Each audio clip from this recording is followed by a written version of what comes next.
Hello friends, today's our topic is kind of auxiliaries verb। इससे पहले वाले video में मैंने वर्ब के टाइप और ऑक्सिलरी वर्ब के बारे में बताया था। एक बार फिर से दोहरा लेते हैं। ऑक्सिलरी वर्ब उसे कहा जाता है जो प्रिंसिपल वर्ब की सहायता करते हैं। ऑक्सिलरी वर्ब के 3 टाइप होते हैं: प्राइमरी ऑक्सिलरीज, मॉडल ऑक्सिलरीज और मार्जिनल ऑक्सिलरीज। प्राइमरी ऑक्सिलरीज क्या होता है? Verb to be, do, have are called primary auxiliaries. To be, do और हैव को प्राइमरी ऑक्सिलरीज कहा जाता है।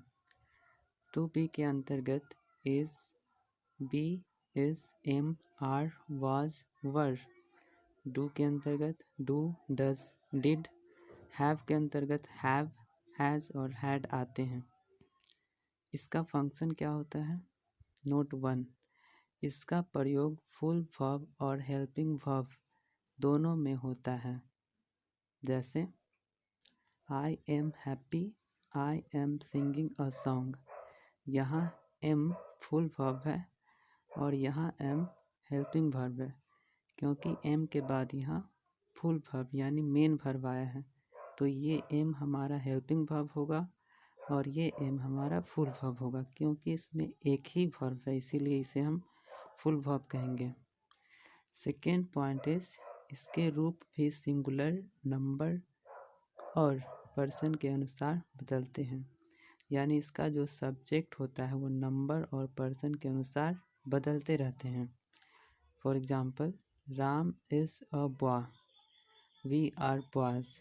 यहाँ Ram third person singular number में है, इसीलिए यहाँ पे हम इज का यूज किए हैं।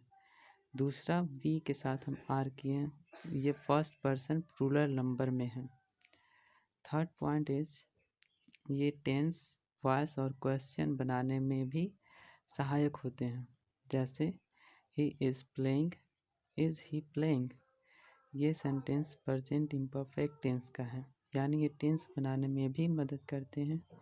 यहाँ इज़ फिर से हेल्पिंग वर्ब है और ये मेन वर्ब है। यहाँ एज क्वेश्चन बनाने में सहायता किया है, यानी इज़ यहाँ हेल्पिंग वर्ब है और प्लेइंग मेन वर्ब है। ये था हमारा प्रिंसिपल वर्ब और उसके टाइप। Second is modal auxiliaries. Modal auxiliaries किसे कहते हैं?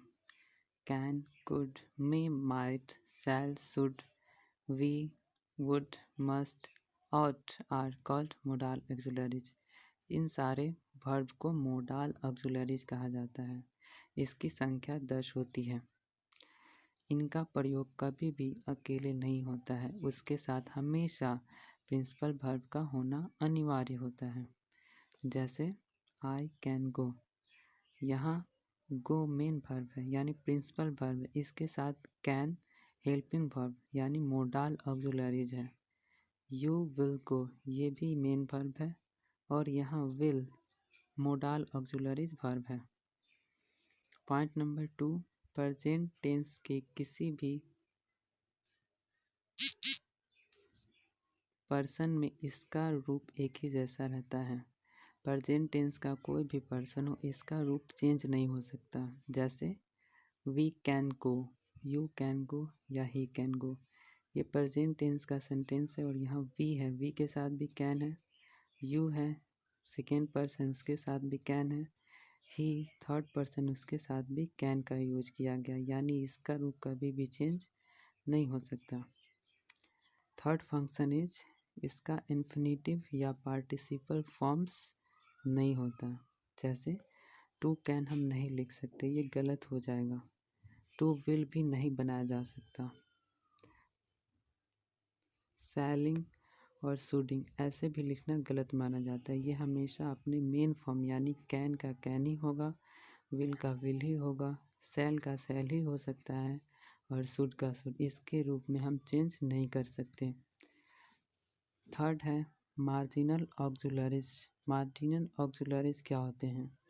Need, use to, dare are called marginal auxiliaries.